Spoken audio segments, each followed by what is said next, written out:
안녕하세요. 저는 얼마 전에 이혼한 40살의 여성입니다. 흔히들 40이면 불혹의 나이라고 하죠. 혹시 여러분은 불혹의 정확한 뜻을 아시나요? 불혹이란 세상의 일에 정신이 빼앗겨 갈팡질팡하거나 판단을 흐리는 일이 없게 된다는 의미라고 해요.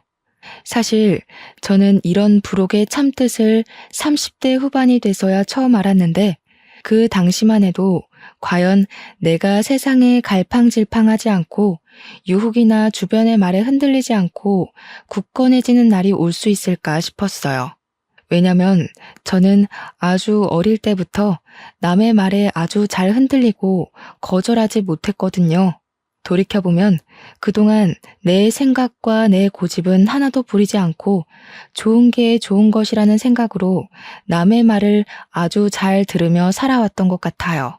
그런데 40, 불혹의 나이가 되고 이혼하게 되면서 전 남의 말에 휘둘리지 않고 내면적으로 좀 더 단단해지고 성장한 것 같아요.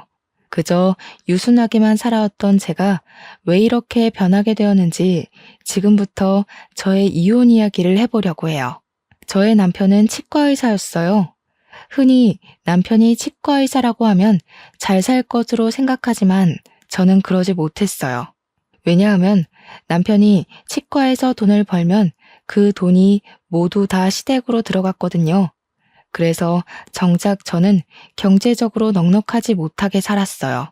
왜 남편의 돈이 다 시댁으로 갈 수밖에 없었는지 설명해드리면 일단 시부모님은 대학교 앞에서 감자탕 가게를 운영하셨는데 장사가 거의 안 되었어요. 처음에는 어느 정도 매출이 나왔어요. 사실 돈이 없는 대학생들에게 감자탕은 든든한 밥 한 끼가 되기도 하고 근사한 술안주가 되기도 하잖아요. 그런데 근처의 시부모님 가게보다 더 저렴하고 양도 많고 맛도 좋은 감자탕 가게가 들어오고 나서부터 시부모님 가게에는 손님들이 줄기 시작했어요. 그렇지 않아도 힘들던 와중에 전례 없던 코로나라는 전염병이 돌면서 학교 수업이 전면 비대면 수업으로 전환되었고 이에 따라 수입도 전혀 없는 상황이었어요. 도련님은 사업을 준비하고 있지만 사실상 백수예요. 그리고 제가 이혼을 결심하게 된 이유이기도 하죠. 먼저 도련님에 관해 얘기하자면 도련님은 태어날 때 심장에 문제가 있어 큰 수술을 여러 번 했어요. 다행히 수술이 아주 잘 돼서 커서는 심장 수술을 하지는 않았지만 계속 크고 작은 병에 수시로 걸려서 학창 시절의 대부분은 병원에서 지냈어요. 시부모님은 귀한 아들이 태어날 때부터 아픈 것이 다 본인들의 탓인 것만 같아 도련님만 보면 가슴이 미어진다고 하시더라고요. 그래서 그런지 도련님이 원하는 것은 그게 무엇이든지 다 해주려고 하셨어요. 그런데 아들에게 뭐든 다 해주려면 돈이 있어야 하잖아요. 시부모님은 돈이 없으셨던 것이죠. 그럼에도 첫째 아들인 남편은 혼자 열심히 공부해서 전액 장학금도 받고 치대에 들어가 치과 의사가 되었어요. 시부모님은 치과 의사가 되어 돈을 많이 벌게 된 남편에게 도련님에 대한 금전적인 지원을 많은 요구를 하게 됐어요. 그래서 우리 남편은 도련님에게 수시로 용돈도 주고 생활비도 지원해주고 학비도 지원해주게 되었고요. 남편 역시 항상 아픈 본인의 동생 도련님이 매우 안타까웠거든요. 그렇게 온 가족이 도련님을 도와주고 아껴준 덕에 도련님은 누구나 들으면 다 아는 명문대 공대를 나름 우수한 성적으로 졸업하게 되었어요. 그런데 이렇게 명문대 공대를 졸업했으면 이제 회사에 다니며 자기 밥값을 해야 하는데 도련님은 그러지 못했어요. 어릴 때부터 워낙에 병원에서 오래 생활했기 때문에 사회성이 제로였거든요. 솔직히 학교는 성적만 잘 나오면 큰 문제가 되지 않으니 사회성이 제로여도 별 문제가 없었어요. 그런데 회사는 그게 아니잖아요.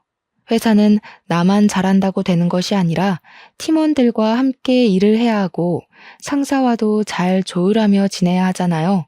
도련님이 일은 나름 잘하는 것 같았는데 사람과의 관계에서 너무 큰 스트레스를 받게 되었어요. 그 결과 3개월 만에 첫 회사를 때려치웠다고 해요. 몇 개월간 백수 생활을 하다가 두 번째 회사에 입사했으나 거기서도 사람들과의 관계에 스트레스를 크게 받아 1년을 채우지 못하고 또 관두게 되었어요. 그 뒤로도 몇 군데 회사를 다니고 관두고를 반복하다가 도련님은 자신이 직접 사장이 되면 사람과의 스트레스가 없을 것이라는 생각이 들어 사업을 하기로 마음을 먹게 돼요. 처음에는 부모님이 음식점을 하시니 자신도 음식과 관련된 사업을 하면 잘할 수 있을 것으로 생각해서 대학교 앞에 치킨집을 열었어요. 초반은 학생들이 많이 찾아줘서 나름대로 장사가 잘 되었다고 해요. 그런데 근처에 프랜차이즈 치킨집이 들어서면서 망했고요. 이후 너무 답답한 마음에 사주를 보러 갔는데 무속인이 물과 잘 맞는다고 물 관련 장사를 하면 잘 된다는 소리를 듣고 카페를 열었어요. 그런데 전국적으로 카페가 우후죽순으로 생겨나면서 특별한 특징이 없고 매우 평범했던 도련님의 카페에 손님이 줄기 시작하더니 또 망했어요.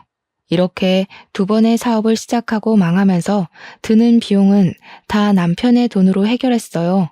이렇게 남편은 도련님의 대학교 학비에서부터 두 번의 사업 창업과 실패에 대한 비용까지 다 부담하게 되어 정작 본인의 결혼에는 쓸 돈이 없게 되었어요. 그 덕에 우리는 본의 아니게 스몰 웨딩으로 진행되었어요. 그렇지만 저는 그래도 좋았어요. 남편을 너무 사랑했고 저도 경제적으로 여유롭지는 않아서 차라리 소규모로 진행하는 편이 더 마음이 편하고 좋았거든요. 이렇게 우리가 결혼한 후에는 도련님이 학원에 문제집이나 도서를 납품하는 사업을 또 했어요. 한동안은 꽤 잘 되는 것처럼 보였어요. 드디어 자리를 잡나 싶더니 코로나가 확산으로 인해 휴원되는 학원이 늘면서 납품이 어려워졌어요. 결국 또 빚만 엄청 지고 망하게 되었어요. 이때 진 빚 또한 저희 남편의 돈으로 해결했어요. 어찌되었든 남편 본인이 열심히 일해서 번 돈으로 도련님한테 주겠다는데 저는 할 말이 없었어요. 그동안은 남편 치과가 잘 돼서 도련님한테 지원해 주어도 아이가 없는 우리 둘이 사는데 큰 문제가 되지는 않았거든요. 그런데 코로나가 확산하며 사람들이 치과에 오지 않게 되자 자연스레 치과의 매출이 줄기 시작했어요. 이제 우리도 경제적으로 어려운데 이 와중에 도련님은 마스크 사업을 하겠다고 아주 당연하게 남편에게 돈을 요구하는 것이 아니겠어요. 이 소리를 듣고 저는 속으로 도련님이 무슨 사업을 해도 쫄딱 망하는데 이제 사업 그만하고 나이도 있으니 일단 공장 같은 데라도 가서 스스로 돈을 벌어야 한다고 생각했어요. 그런데 이 말을 차마 할 수가 없었어요. 왜냐하면 남편은 정말 똑똑했고 계산이 빠른 사람이었거든요. 이런 사람의 남편의 친구가 마스크 사업으로 이번에 대박이 났다며 이번에는 절대 망하지 않을 것이라며 마지막으로 도련님을 도와주자고 저를 설득하더라고요. 게다가 시댁 식구들도 도련님이 이번에 대박이 나서 돈을 많이 벌게 되면 우리에게 좋은 집과 차를 선물하겠다고 하더라고요. 원래 우유부단하고 남의 말에 잘 흔들리던 저는 시댁 식구들과 남편의 말에 설득당해서 도련님을 도와주기로 마음먹었어요. 그리고 도련님의 사업이 남편 친구처럼 대박나기를 기대했지만 결국에는 또 망하게 되었죠. 이러던 와중에 시어머니는 당뇨병이 오셨어요. 당뇨라는 것이 합병증이 무서워서 주기적으로 약도 먹고 시간마다 혈당을 체크해야 하잖아요. 그런데 병원에 가실 때마다 시어머니가 저를 부르시더라고요. 그리고선 꼭 지갑을 두고 왔다. 갑자기 화장실이 너무 급하다. 친구에게서 급한 전화가 왔다는 빤히 보이는 핑계를 대시며 제가 병원비를 내도록 하셨어요. 저는 이렇게 매번 우리 집이 시어머니의 병원비를 부담하는 것이 너무 싫었어요. 솔직히 남편 치과도 매우 힘들었거든요. 그래서 저도 아르바이트를 구하려 했으나 코로나로 인해 워낙 불경기라 있던 사람들도 다 잘리는 마당에 저같이 경력이 오래 단절된 아줌마를 채용해준다는 곳이 아무 데도 없었어요. 그래도 10년 가까이 살면서 시어머니가 저한테 싫은 소리 한 번 하시지 않았고, 사랑하는 남편의 어머니고 가족이라는 생각에 싫은 내색 한 번 하지 않고 살았어요. 한 번은 남편이 회식을 가서 늦게 온다고 해서 집에서 혼자 밥을 먹고 치우고 있는데 시어머니한테 전화가 왔어요. 지금 도련님이 너무 불안해하고 식은땀이 나고 심장이 빨리 뛰어서 죽을 것 같다는데 시아버지는 잠깐 일이 있어서 밖에 계셔서 시어머니 혼자 도련님 데리고 병원에 못 가겠으니 같이 가자고 하시더라고요. 저는 깜짝 놀라 바로 시댁으로 가 도련님과 시어머니를 모시고 응급실로 갔어요. 응급실에서는 검사하더니 공황장애라고 진단을 내렸어요. 그리고 꾸준히 약을 먹고 치료를 해야 한다며 다음날 오후로 외래 진료를 잡아주었어요. 그런데 병원비를 계산하려는데 시어머니도 도련님도 지갑을 가져오지 않은 것이에요. 둘 다 워낙 정신이 없던 상황이라 그런가 보다 싶어 일단 남편 카드로 60만 원의 병원비를 냈어요. 다음날 저는 도련님이 당연히 혼자 병원에 갈 수 있을 것으로 생각했는데 오전에 시어머니한테 전화가 오더라고요. 도련님이 병원에 가야 하니 같이 좀 가달라고요. 저는 조금 이해가 되지 않았지만 어제 공황 발작으로 인해 너무 놀라서 그런가 싶어서 같이 갔어요. 병원에서 진료를 다 받고 병원비를 계산해야 하는데 화장실에 가고 없더라고요. 그 앞에 그냥 있기도 좀 그래서 병원비와 약값을 모두 남편 카드로 계산했어요. 그 다음 진료일 때 이번에는 도련님이 같이 가자고 전화가 왔어요. 마침 병원 근처에 볼 일도 있고 해서 겸사겸사 갔어요. 진료를 마치고 수납하는데 도련님이 핸드폰만 만지고 가만히 서 있더라고요.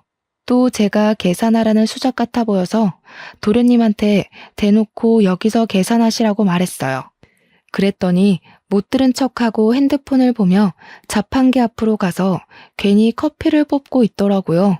뒤에 사람들은 많이 기다리고 있고 수납하시던 직원분도 빨리 계산하셔야 한다고 상하셔서 결국엔 남편 카드로 또 병원비와 약값을 계산했네요.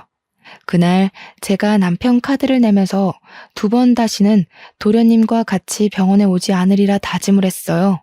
그 다음 진료일. 그날은 저희 친정엄마의 제삿날이었어요.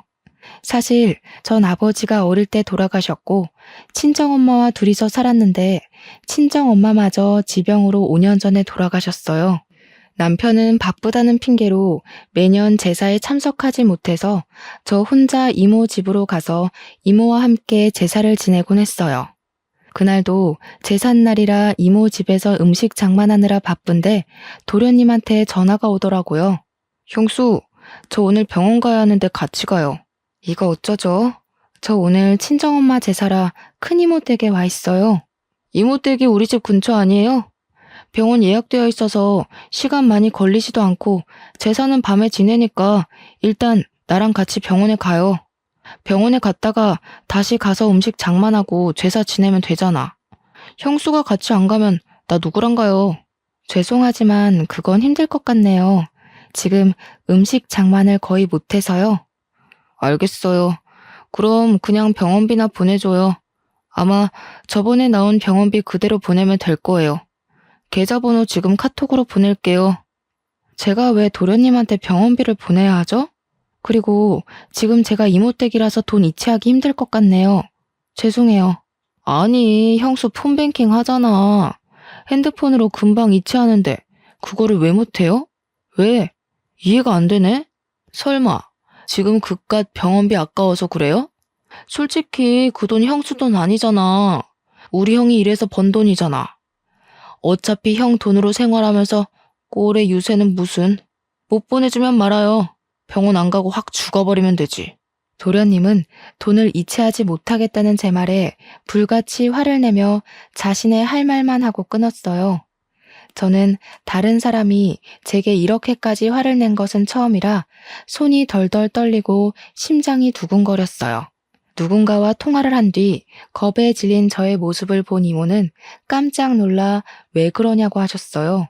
그래서 저는 시댁에서 그동안 있었던 모든 일을 하나도 빠짐없이 모조리 다 이야기했어요. 혜정아, 왜 그렇게 미련하게 살아? 아무리 어려운 시댁이라고 해도 네가 아닌 것 같다 싶으면 거절도 하고 화도 내고 하며 살아야지. 안 그러면 속병 나이거사. 그리고 시댁과 도련님이 아무리 어렵고 힘들게 산다 해도 너희 집이 병원비며 사업비까지 다 대주는 것은 정말 아니야. 너희 시부모님 가게 하신다며. 그리고 도련님은 이제 나이 37살인데 아직도 형한테 기대서 산다는 게 말이 되니? 7살도 아니고 37살이 병원비 몇 푼이 없어서 같이 가자 그러고 돈 보내달라고 하고 너네 도련님이란 사람은 바보라니? 아니, 너나 네 남편이 로또에 당첨돼서 평생 놀고 먹고 살 만큼 돈이 있으면 도련님이라는 그 바보 등신한테 돈을 매번 갖다 줘도 아무 문제가 없어. 근데 그러지 않잖아. 게다가 지금 너네도 매우 힘들다면서. 안 그래도 남편이 한 달 벌어 한 달 겨우 먹고 사는 마당에 무슨 도련님 병원비에 사업하는 비용까지 내주느냐고. 이모는 제가 결혼 후 살아온 이야기를 듣고 나선 열변을 토하시며 저와 남편의 행동을 매우 답답해하시며 화를 내셨어요. 이모는 혜정이 네가 정말 잘 살기를 바라는 마음에서 하는 소리니까 내가 화냈다고 서운하게 생각하지는 말아줘. 그런데 시댁 병원비에 도련님 사업비 내는 문제는 더는 이렇게 하지 않겠다고 확실히 얘기해. 알겠지? 그런데 어차피 그 돈 다 남편이 번 돈이기도 하고 제가 그 돈에 대해서 이래라 저래라 얘기할 권한은 없잖아요. 그리고 그 말에서 남편이랑 싸우고 이혼하자고 하면 어떡해요. 내 나이가 이제 적은 나이도 아닌데. 그래, 그 돈 남편이 번 돈이긴 하지. 그런데 너희는 남남이 아니고 부부야. 좋은 일도 힘든 일도 함께 해야 하고 경제적인 것도 함께 해야 해. 그래야 진정한 부부지. 그리고 남편이 지금 밖에 나가서 돈을 벌기는 하지만 그렇다고 네가 집에서 마냥 놀기만 하니? 그건 아니잖아. 그렇죠. 저도 집안일 하는데 그건 헛수고로 알고 있고 남편은 가족에게 돈을 쓰는 걸 당연하게 생각하더라고요. 자기 가족 무시하냐고 화만 내고. 너도 남편이 밖에서 돈을 잘 벌어오도록 매일 아침밥 차려주고 청소와 빨래와 같은 집안일에 신경 쓰지 않고 바깥일에만 집중할 수 있도록 너도 잘 내조를 하잖아. 그렇게 집안에서 너의 본분을 다하며 네 생각을 이야기했는데 남편이나 시댁에서 네 이야기를 들어주기는커녕 도리어 화를 낸다? 그러면 너도 이 사람들과 인연은 여기까지인가 보다 생각하고 이혼해. 좀 당당하게 좀 살아 이거사. 네가 이렇게 시부모랑 남편한테 쩔쩔매고 사는 거 엄마가 하늘에서 보면 얼마나 속상하시겠니? 이모가 엄마 이야기를 하시는데 순간 눈물이 뚝뚝 떨어졌어요. 이모는 너무 착하고 여린 네가 잘 살아야 하는데 답답하게 사는 것 같아 속상한 마음에 말이 세게 나왔다고 미안하다고 하시더라고요. 그래도 이모의 말은 잊지 말고 명심하라고 신신당부를 하셨어요. 이모의 말씀을 들으며 그동안 내가 얼마나 미련하게 살아왔는지 느낄 수 있었고 이제는 이렇게 살지 말아야겠다고 다짐을 했어요. 이모 앞에서 어린아이처럼 울다가 겨우 진정이 되었는데 시어머니한테 전화가 왔어요. 너는 말이야. 지금 지호가 공황장애로 중내사내 하는데 병원을 같이 가주지는 못할 망정. 어떻게 돈을 안 보내주니? 그러다가 애 잘못되면 네가 책임질 거니? 어머니, 죄송하지만 지금 제가 친정엄마 제사 준비 중이라서요. 아직 음식 장만을 거의 못해서 바빠요. 제가 시어머니와 통화하는 것을 보더니 이모가 한숨을 푹 쉬시며 제 핸드폰을 가져가셨어요. 안녕하세요. 저 혜정이 이모 되는 사람입니다. 아, 네. 안녕하세요. 지금 며느리랑 통화해야 하니 좀 바꿔주시겠어요? 그런데 제가 아까부터 상황을 지켜보니 혜정이 도련님이 좀 아프신 것 같던데 혜정이가 도련님의 보호자도 아니고 엄마도 아닌데 왜 자꾸 혜정이한테 같이 병원에 가자 돈을 달라고 하시는지 모르겠네요. 사돈이 잘 모르시는 것 같아서 말씀드리는데 도련님이라는 사람은 사돈의 아들이지 제 조카 혜정이의 아들이 아니에요. 지금 말 다 하셨어요? 걔한테 무슨 소리를 어떻게 들었는지는 모르겠지만 가족끼리 병원에 같이 가기도 하고 힘들면 병원비도 좀 지원받고 그러고 사는 거 아니겠어요? 네, 가족인데 물론 서로서로 도와가며 잘 살아야죠. 그런데 문제는 지금 도련님이라는 분은 한 번도 혜정이 남편에게 도움이 된 적 없었잖아요. 대학 학비에서부터 사업으로 생긴 빚, 병원비까지 다 지원을 받으면서 남편에게 고마워한 적 한 번이라도 있으세요? 있으시냐고요? 아니, 이 여자가 왜 남의 가정에 이래라 저래라 훈수질이야? 남의 가정이라뇨? 저의 조카 가정입니다. 저도 훈수 둘 자격 충분히 있어요. 그리고 사돈, 제가 한마디만 더 하겠는데 도련님의 병원비는 본인이 직접 해결하던가 아니면 사돈이 해결하세요. 안 그래도 힘든 조카 집에 더는 손 벌리지 마시고요. 아시겠어요? 이모는 제가 그동안 하고 싶었던 모든 말을 저 대신 시원하게 해주시고 전화를 끊으셨어요. 저는 그동안 묵은 채증이 내려가는 것처럼 좋긴 했지만 한편으로는 앞으로 시어머니 얼굴을 어떻게 볼지 걱정이 되었어요. 그런데 이모는 시어머니와 통화 후 고개를 갸우뚱거리시더라고요. 그런데 내가 왜 너희 시어머니 목소리를 어디서 들어본 것 같지? 내 결혼식 때 보고 대화를 나눠서 알지 않을까요? 아니야. 나 너 결혼식 때 못 갔잖아. 그때 너희 이모부 해외 출장 중이라서 나 해외에 있어서 못 갔어. 그래서 축의금만 두둑이 보냈잖아. 그러네요. 그럼 이모와 저희 시어머니는 한 번도 뵌 적도 말한 적도 없었네요. 그럼 다른 누군가와 헷갈린 게 아니에요? 아니야. 분명히 어디선가 이 말투, 이 목소리 들었어. 아, 너 시어머니 이름이 혹시 이금자 맞니? 이모가 시어머니 이름을 어떻게 아세요? 나 원참 어이가 없어서 이렇게들 운명이었나 보다. 충격 먹지 말고 잘 들으렴. 사실 신혼 시절 때 네 이모부가 한번 바람을 피웠어. 그때 이모부가 바람 핀 것을 알고 이모부 상간녀랑 정말 징글맞도록 싸웠어. 당연히 그랬지. 나는 네 이모부를 정말 사랑해서 결혼까지 했는데 그런 이모부가 다른 년이랑 바람이 났다고 하니 내 눈이 안 뒤집히겠니? 네? 이모부가 바람을 폈었다고요? 그래. 그래서 내가 아주 그 상간녀랑 머리털 붙잡고 대판 싸웠단다. 그때 확 이혼해버릴까도 했는데 그 당시 이혼녀라는 딱지가 큰 흠이 되던 시절이기도 했고 내가 이모부를 더 좋아해서 다시는 상간녀를 만나지 않겠다는 각서를 쓰고 계속 살게 됐지. 나중에 알고 보니까 그 상간녀는 찢어지게 가난한 집안 딸이었고 음식점을 하는 남편도 있었다더라. 그런데 음식점도 잘 안 되고 남편과도 사이가 그다지 좋지 않았었나 봐. 그래서 대기업에 다니는 네 이모부 꿰어서 팔자 좀 펴보려고 일부러 접근한 요새 말로 말하면 꽃뱀이었더라고. 근데 그때 그 상간녀가 바로 이 금자, 너희 시어머니야. 네? 그럼 이모부의 상간녀가 바로 저희 시어머니셨다고요? 그런데 그 상간녀의 남편이 있었다면서요. 그럼 시어머니가 시아버지랑 결혼하고 나서 이모부랑 불륜을 저지른 거예요? 그럼 시아버지도 이 상황을 아세요? 그때 너희 시아버지는 망해가는 음식점 살리겠다고 고군분투하느라 아마 몰랐을 거야. 아니, 자기 남편은 먹고 살겠다고 그리 용을 쓰는데 마누라라는 사람은 도와주지는 못할 망정 돈 많은 남자 꿰어서 재혼할 생각을 했다는 게 말이 되니? 게다가 말하는 것이며 행동이 어찌나 무식하던지. 아무튼 그때 정말 이금자라는 여자한테 아주 학을 뗐다. 어떻게 세상에 이런 일이 있을 수가 있어요? 이래서 정말 사람 일은 한치 앞도 모른다고들 하나 봐요. 혜정아, 내가 방금 든 생각인데 이 일은 너만 알고 있어.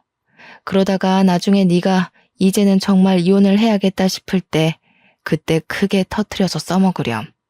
그동안 너를 이렇게 마음고생했는데 그냥 좋게 이혼하기에는 뭔가 조금 아쉽지 않겠니? 이모는 나중에 언젠가 크게 써먹을 일이 있을 것이라며 일단 이 충격적인 사실을 모른 척하라고 하셨어요. 저는 이모의 말씀에 알겠다고 했어요.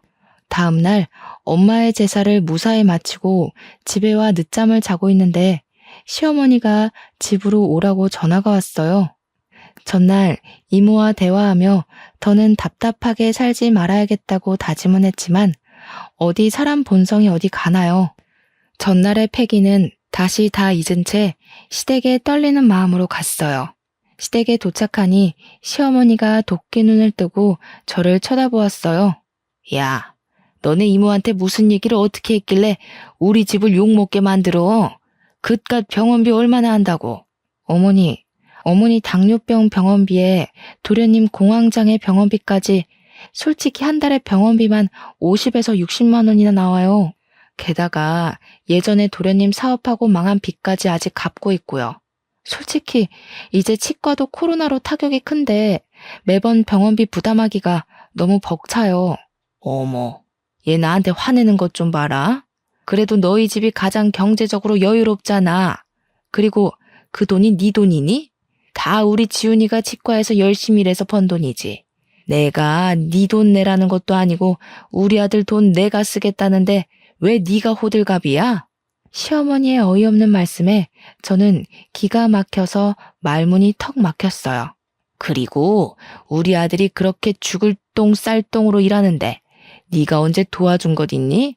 말이 나와서 말인데 다른 집 며느리들은 애도 키우고 애들 다 크면 알아서 기어나가서 일하고 돈 벌어서 시부모 호강시켜주고 하던데 너는 애가 무슨 강목처럼 딱딱하기만 하고 그런다고 집안일을 잘하는 것도 아니고 네가 애를 낳아서 떡두꺼비 같은 손주를 안겨준 것도 아니고 너는 며느리의 본분을 다 했는지 너 자신을 돌아봐. 알겠니? 어머니, 아무리 그래도 너무하신 것 아니에요? 어떻게 제게 그런 말씀을 하세요? 집에서 우리 아들이 주는 돈으로 놀고 먹으면서 그동안 남편 돈이 시댁으로 얼마나 흘러가는지 감시나 하고 살았어? 옛날 같으면 넌 애 못 낳아서 진작이 쫓겨났어. 사실 저희 부부는 정말 아이를 갖고 싶어서 시험관 시술을 3번이나 진행해서 겨우 임신에 성공했어요.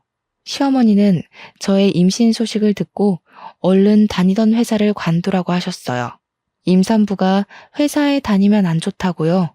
저는 계속 다니고 싶었지만 시어머니의 권유도 있었고 입덧이 너무 심해서 어쩔 수 없이 회사를 관두게 되었어요. 그렇게 회사를 관두고 집에 있는데 시어머니가 하루도 빠짐없이 우리 집에 오셔서는 사사건건 잔소리를 하셨어요. 임산부는 무조건 좋은 것만 봐야 하고 오직 영양식과 건강식으로만 먹어야 하며 TV와 핸드폰도 봐서는 안 된다며 제 일상생활의 모든 것을 제약하셨죠. 시어머니는 첫 손주이니 건강히 출산하고 싶은 욕심에 그러신 것이겠지만 저는 이 모든 것이 스트레스로만 다가왔고 결국엔 유산이 되고 말았어요. 그 뒤로 아이는 저희에게 찾아오지 않더라고요. 유산 후 저는 다시 일을 구해보려 했지만 시어머니는 아이를 가져야 한다며 제가 회사에 나가는 것에 결사반대하셨어요. 그런데 이제 와서 며느리의 도리를 운운하시며 애도 못 낳고 회사도 못 다니는 바보처럼 이야기하시니 제가 화가 많이 나더라고요. 그래서 저는 어제 이모한테 들은 시어머니의 과거를 알고 있다고 말하기로 했어요. 일종의 협박인 셈이었죠. 어머니, 그런데 혹시 김숙자 자자 성함 쓰시는 분 아세요? 김숙자? 나야 모르지. 근데 무슨 갑자기 뚱딴지 같은 소리야? 모르세요? 그럼 혹시 이복자 태자 쓰시는 분은 아세요? 이복태? 이복태가 누군데? 뭐? 이복태? 시어머니는 이모부의 성함을 듣자 잠시 생각하시더니 깜짝 놀라셨어요. 네, 이복자 태자 쓰시는 분이요. 그분이 바로 저희 이모부이시고 김숙자 자자 성함 쓰시는 분은 저희 이모예요. 제가 어제 이모랑 친정엄마 제사 지내면서 아주 기가 막히고 충격적인 이야기를 들었는데 한번 들어보시겠어요? 시어머니는 젊은 시절 불륜관계로 만난 남자가 저의 이모부시고 자신과 크게 싸웠던 분이 저의 이모인 것을 알게 되자 깜짝 놀라셨어요. 그러시고는 아까 내가 너에게 했던 말은 다 마음에도 없는 소리였고 정말 미안하다고 이젠 절대 너에게 그런 막말을 하지 않겠다고 사과를 하시더라고요. 그러시며 아들이나 시아버지에게 얘기하지 말아달라고 신신당부를 하셨어요. 시어머니가 참 미웠지만 그래도 나이 드신 분이 지난 과거로 인해 쩔쩔매는 모습을 보니 조금 안쓰러운 마음이 들기는 하더라고요. 저 역시 오래전의 과거를 굳이 들먹이며 시부모님 가정을 깨고 싶지는 않았어요. 그래서 이 사실에 대해 입 다물고 있을 테니 다시는 도련님 병원비나 사업비, 우리 집으로 청구하지 말라고 했어요. 이것만 지켜주신다면 저도 조용히 살 것이라고요. 시어머니와 이야기를 마친 뒤 며칠 동안은 시어머니나 도련님의 전화도 없고 아주 평온하게 지냈어요. 그렇게 한 달 정도인가 지났을까요? 도련님한테 전화가 오더라고요. 자기가 새로운 사업을 시작했는데 돈이 필요하다고 지원 좀 해달라고 하더라고요. 아주 당당하게 요구하길래 저는 시어머니께 듣지 못했냐고 이제는 도련님 사업비 우리한테 지원해달라는 소리 하지 말라고 이야기했어요. 도련님은 저의 단호한 목소리에 당황해하며 전화를 바로 끊으시더라고요. 그리고 얼마 뒤 드디어 사건이 터졌어요. 제가 아파트 관리비를 내려고 남편의 공인인증서로 인터넷 뱅킹에 접속했어요. 그런데 통장에 있어야 할 돈이 한 푼도 없는 것이에요. 남편이 담배를 피우는 것도 아니고 술을 마시기는 하지만 직원들 회식 때나 마시지 많이 마시지는 않거든요. 돈을 쓰는 곳이라고는 주유소가 전부인데 통장에 돈이 하나도 없다는 것이 이상해서 거래 내역을 조회해보니 시어머니와 도련님 앞으로 거액의 돈이 이체되었더라고요. 사실 남편은 해킹당할 위험이 크다며 폰뱅킹을 하지 않아요. 그래서 이체를 하려면 매번 은행에 직접 가야 하거나 제가 가지고 있는 공인인증서로 인터넷 뱅킹을 해야 했죠. 그런데 치과 일로 매번 바빠서 은행에는 잘 못 가고 공인인증서는 항상 제 금고에 있었는데 금고 비밀번호도 모르는 남편이 무슨 수로 어떻게 이체를 했나 싶어서 남편에게 전화했어요. 알고 보니 시어머니는 제가 자신의 과거 불륜 사실을 알게 되자 저한테 돈 달라고 하지는 못하고 남편에게 돈을 달라고 하셨다고 해요. 그래서 남편이 자신이 바쁘니 직접 못하고 집사람한테 공인인증서가 있으니 집사람한테 이야기하라고 했지만 시어머니는 며느리한테 이야기하기 좀 눈치 보인다며 직접 돈을 달라고 했대요. 그러면서 도련님과 시어머니가 치과에 찾아가 일하던 남편을 데리고 은행에 갔대요. 은행에서 남편이 본인의 핸드폰에 폰뱅킹을 설치하게 하여 본인들의 계좌에 쉽게 이체를 할 수 있게끔 했던 거였어요. 이런 사실을 알게 된 순간 이 집에 계속 있다가는 나는 영원히 호구의 마누라가 될 것 같다는 생각이 들었어요. 이렇게는 도무지 못 살겠다 싶어 이혼하기로 마음먹고 남편에게 퇴근 후 시댁으로 바로 오라고 했어요. 그리고 캐리어에 저의 옷과 화장품을 챙겼어요. 워낙 저 자신을 꾸밀 줄 모르고 살아서인지 챙겨야 할 짐도 거의 없더라고요. 저녁이 되어 시댁에 가니 시부모님과 도련님이 계시고 마치 남편도 퇴근하고 오더라고요. 도련님, 사업하신다고 저희 남편한테 가져가신 돈 다시 다 주세요. 어떻게 매번 사업하실 때마다 저희 남편한테 손을 벌리세요? 형수, 어떻게 말을 그렇게 해요? 내가 뭐, 나만 잘 살려고 그러나? 사업해서 잘 되면 형수도 좋은 거 아닌가? 그래, 지호한테 야박하게 그러지 마. 지호는 사업 여러 번 망하고 속이 속이겠어? 지 속도 새까맣게 타들어가겠지. 너는 그런 애한테 꼭 이렇게까지 해야겠어? 그리고 형수, 막말로 그 돈이 형수가 벌어서 만든 돈이에요? 우리 형 돈이에요. 형이 달라 그러면 내가 바로 어떻게든 돈을 만들어서 주겠지만 솔직히 형 돈이지 형수 돈이 아니지. 형수는 돈을 다시 달라고 할 자격이 없어요. 그래, 그건 지호 말이 맞아. 그깟 사업비 지호가 성공해서 갚으면 될 거 아니냐? 그리고 우리가 남이야? 가족이지. 가족이면 서로 어려울 때 돕고 도움받으면서 사는 거지. 안 그러냐? 난 또 뭐라고. 이깟 일로 바쁘고 피곤한 사람들 다 모아놨니? 이 얘기는 그만하고 다 모인 김에 오랜만에 같이 저녁이나 먹자. 갑자기 배가 아프네. 나 화장실에 다녀올 테니 너는 밥상 좀 차려놔라. 도련님과 시어머니는 당연히 받아야 할 돈을 받았다는 식으로 뻔뻔하게 이야기하고 남편은 오히려 도련님을 안쓰러워하며 돈을 주는 것에 대해 문제되지 않는다는 식으로 말하며 저를 속 좁고 야박한 사람으로 만들더라고요.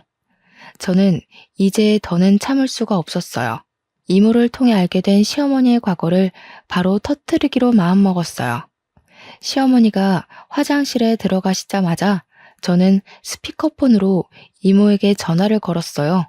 그리고 제가 지금 시댁인데 저번에 말씀하셨던 상간녀 이야기 좀 해달라고 했어요. 이모는 상간녀의 존재를 어떻게 알게 되었는지부터 상간녀가 어떤 사람이었는지 아주 낱낱이 얘기해 주셨어요. 제가 돈 이야기를 하다가 갑자기 이모에게 전화하고 있으니 남편과 시아버지, 도련님은 제가 왜 이러는지 궁금해 하시더라고요. 이모, 그래서 그 상간녀 이름이 뭐예요? 그 여자 이름은 이금자야. 그 여자 남편은 그 당시에 해장국집 했었지. 아마 그 이름이 지훈이네 해장국이었을 거야. 그 집 아들 이름 따서 지었다고 하더라고. 잠깐, 지훈이네 해장국? 이금자? 그럼 우리 집사람이 그쪽 남편과 바람이 났다는 말이요? 어머, 혜정이 시어머니가 이금자였어요? 몰랐네요. 그때 당시 이금자 남편은 망해가는 국밥집 살린다고 고생하며 있는데 이금자 그녀는 내 남편한테 꼬리치고 있던 사실 알고 그 남편도 참 불쌍하다 했는데 뭐 아무튼 그쪽 집안일은 알아서 잘 해결하시고 혜정아, 이모는 바빠서 끊는다. 시어머니의 충격적인 과거 불륜 사실이 들통난 순간 시아버지는 깊은 심호흡으로 화를 억지로 억누르고 계셨고 남편과 도련님도 충격으로 말을 잇지 못했어요. 야, 너는 내가 밥 준비하라는데 아직도 거실에 앉아 있어? 애가 왜 이렇게 굶뜨니? 빨리 와, 밥 차리게. 지금 밥이 문제야? 당신 도대체 행동 거지를 어떻게 하고 산 거야? 아니, 이 사람이 노망이 났나? 애들 앞에서 이게 뭐 하는 짓이에요? 방금 혜정이 이모 되는 사람한테서 다 들었어. 옛날에 지훈이네 해장국 하고 있을 때 당신이 이복태라는 사람이랑 바람 피웠다가 그 집 마누라한테 걸려서 개망신 당했다면서. 아니, 그 사실을 어떻게... 야, 네가 다 얘기했니? 내가 얘기하지 말아달라고 신신당부했잖아. 네, 신신당부하셨죠. 저도 굳이 얘기하지 않으려고 했어요. 그런데 제가 그 전에 말씀드린 조건은 잊으셨나 봐요. 저희 남편에게 도련님 병원비나 사업비 청구하지 않는 조건으로 말하지 않는다고 했지 아예 말 안 하고 살 거라고는 하지 않았는데요. 당신이 잘못해놓고 왜 애를 잡아? 며느리 앞에서 내가 부끄러워서 살 수가 없다. 당신 내 집에서 나가. 당장 나가. 시아버지, 화가 많이 나시겠지만 잠시 진정하시고 제 얘기 들어주세요. 제가 오늘 이렇게 이 자리에 다 모이라고 한 이유를 아직 말씀 못 드렸거든요. 저는 이렇게 이모부와 불륜을 저지른 여자를 시어머니로 모실 수 있을 만큼 마음이 넓지 못해요. 그리고 도련님 사업비나 내주는 호구 남편의 마누라로 살 수 있을 만큼 경제적으로나 심적으로 여유롭지도 못하고요. 그래서 말인데 더는 이 집안에서 가족으로 살지 못하겠습니다. 저 이혼하겠습니다. 뭐? 이혼? 그런 이야기는 나랑 먼저 해야지. 갑자기 이혼하겠다고 하면 어떡해?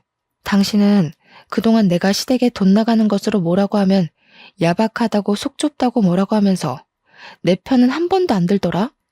이젠 이런 대우 받으면서 못 살겠어. 나 지금 집 나가서 이모 집에 갈 거야. 내 짐은 이미 다 챙겼고 이혼 서류 작성해서 보낼 테니 법원에서 보자. 이혼 선언을 하고 나오는데 시아버지는 시어머니한테 소리를 고래고래 지르시고 시어머니는 잘못했다고 비시고 도련님과 남편은 말리시고 아주 가관이더라고요. 그렇게 저는 시댁의 마지막 인사를 하고 나왔네요. 그 뒤 저는 집을 구할 때까지 이모 집에서 생활하게 되었어요. 하루는 시어머니한테 전화가 오더라고요. 시어머니 본인의 과거는 잊고 다시 남편과 잘해보라고요. 이젠 정말 손 벌리지 않겠다고 예전에 생각 없이 했던 말들도 다 미안하다고요. 그러면서 지호가 어릴 적부터 몸이 워낙 약해서 내가 오냐오냐 하고 키워서 버릇도 없고 끈기도 없다며 지호 대신해서도 사과한다고 하시더라고요. 저는 그런 시어머니께 도련님이 그 나이 먹도록 혼자서 뭐하지 못하게 된 건 다 시어머니 탓이라고 하며 그동안 하고 싶었던 이야기들 다 질렀어요. 그리고 이미 전 이혼하기로 했고 저의 이 결정 번복하지 않겠다고 분명히 저의 뜻을 밝혔어요. 잠시 뒤에는 남편에게도 전화가 왔어요. 이제 다시는 도련님이나 어머니한테 돈을 주지 않겠다고 각서라도 쓰겠다고 하며 집으로 들어오라고 설득하더라고요. 예전 같았으면 남편의 설득에 홀라당 넘어갔겠지만 시댁에서 당한 지 10여 년이 되어가니 이제 남편의 그 어떤 말도 믿지 못하겠더라고요. 그래서 남편에게 원래 늘 그래왔듯 딱하고 안쓰러운 동생과 시어머니 평생 뒷바라지나 하면서 살라고, 그렇지만 나는 호구의 마누라로 살지는 못하겠으니 우린 이혼이라고 확실히 못 박아두었네요. 그리고 며칠 뒤 법원에서 이혼 도장을 찍고 저의 짧지는 않았던 결혼 생활을 마치게 되었어요. 사실 아빠가 일찍 돌아가셔서 혼자 힘들게 저를 키우는 엄마를 보면서 저는 절대 남편과 사별하거나 이혼하지 않고 남편과 함께 평생 행복하게 살아야겠다고 생각했어요. 그래서 남편과 시댁이 제게 부당한 것을 요구해도 저는 제 의견 하나 표현하지 못한 채 바보처럼 끌려다니며 살아왔던 것 같아요. 원래부터 제 성격이 그렇기도 했고요. 그런데 이렇게 답답한 성격이었던 제가 이혼이라는 과정을 겪고 부록의 나이가 되어보니 이젠 아닌 건 아니라고 말할 수 있게 되었고 예전보다는 남들의 눈치 보는 것 없이 내면적으로 단단하게 변한 것 같아요. 사실 이혼하고 나서 한 회사에 들어가게 되었는데 이혼녀라는 딱지가 있고 경력이 단절된 나이 많은 제가 과연 잘할 수 있을까 걱정이 너무 많았어요. 제가 워낙 눈치도 빠르고 순간 집중력이 좋아 업무는 빨리 익히는 편이지만 사람들과의 관계는 정말 어려웠거든요. 결혼 전 회사 다닐 때는 사람들한테 이리 치이고 저리 치이며 스트레스를 정말 많이 받았던 것 같아요. 그런데 이제는 회사에서 사람들과 관계를 맺을 때 한결 마음에 여유가 있는 기분이에요. 때로는 제가 정말 남들의 말에 휘둘리지 않고 흔들리지 않는 진짜 부록이 된 것 같아 저 스스로가 기특하기까지 해요. 흐르는 나이는 막을 수 없으니 이런 저도 순식간에 쉰이 되겠죠. 쉰은 지천명의 나이, 하늘의 명을 깨닫는 나이라고 해요. 평생 흔들리고 넘어질 것 같은 제가 부록의 나이를 지나 단단해진 것처럼 저의 지천명의 나이에는 하늘의 뜻을 알고 지혜롭게 사는 제가 되도록 부단히 노력해야겠다는 생각이 드네요. 그래서 하늘 어딘가에서 저를 보고 있을 친정엄마를 먼 훗날 다시 뵈었을 때 엄마에게 잘 살았다고 칭찬받는 딸이 되고 싶네요. 저의 이혼 이야기를 하고 나니 저보다 젊은 나이에 혼자가 되어서 힘들게 저를 키우셨을 엄마가 사무치게 그립네요. 엄마의 자랑스러운 딸이 되기 위해서 열심히 그리고 더 야무지게 이 세상을 살아내리라 다짐을 하며 저의 기나긴 이야기를 마칩니다. 들어주셔서 감사합니다.